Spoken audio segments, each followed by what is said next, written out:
Government gangsters.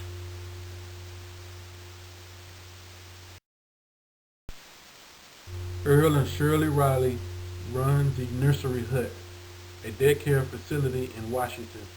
They were cited by the IRS for failing to pay payroll taxes, then for missing payments on an installment arrangement. The couple ran into tax trouble after some financial setbacks. First, business expectations didn't pan out. Then the financially troubled District of Columbia government, which had contracted with the nursery hut to take care of some children of parents who were receiving job training, never paid the center all it was owed for the services.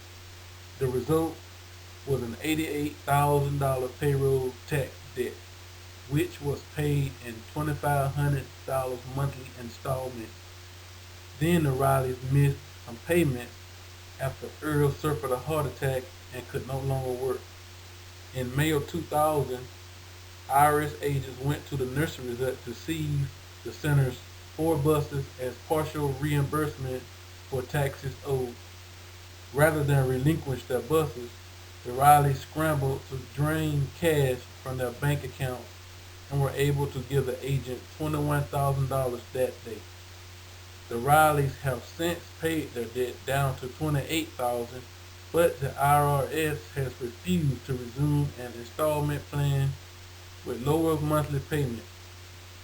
Now the IRS wants to shut down the nursery hut to collect outstanding balances.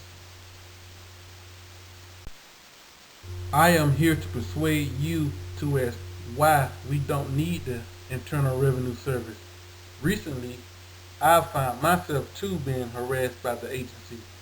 Being a victim of identity theft in 2009, they act as if I committed the fraud. First, I will speak on why we shouldn't be punished for working. Next, show how the IRS threatens our liberty by having too much power. And finally, going green.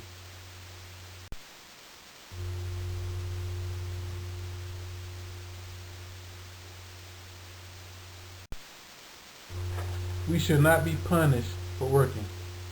Perhaps back when the income tax was first implemented, the American work ethic was strong enough that it wasn't a threat to our way of life.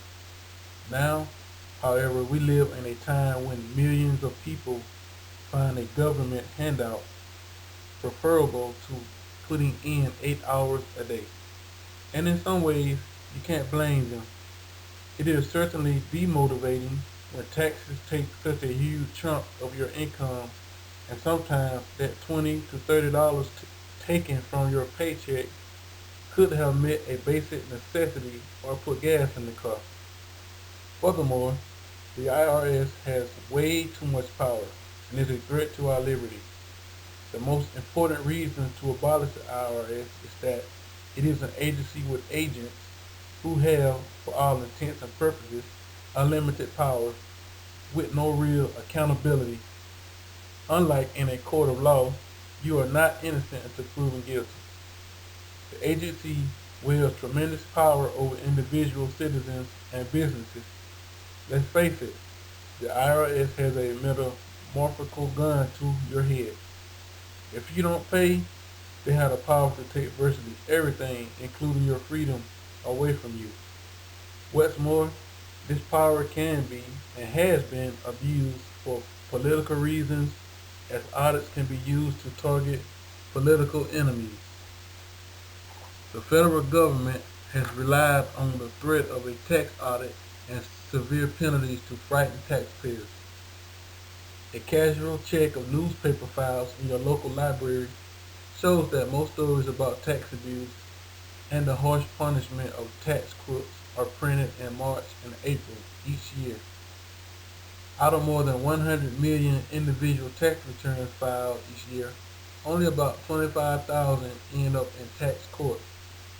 Penalties and interest imposed by the IRS for small errors and miscalculations are quite common, but few of those are severe.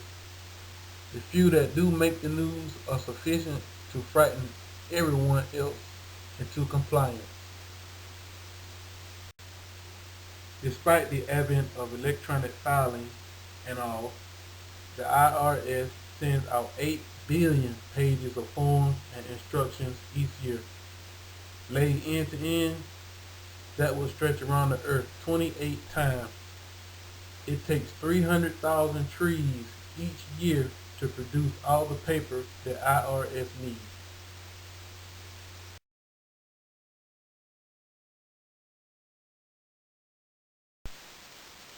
So in conclusion, some Americans have asked the IRS to show them the law that requires them to pay a tax against the labor that they perform, income tax.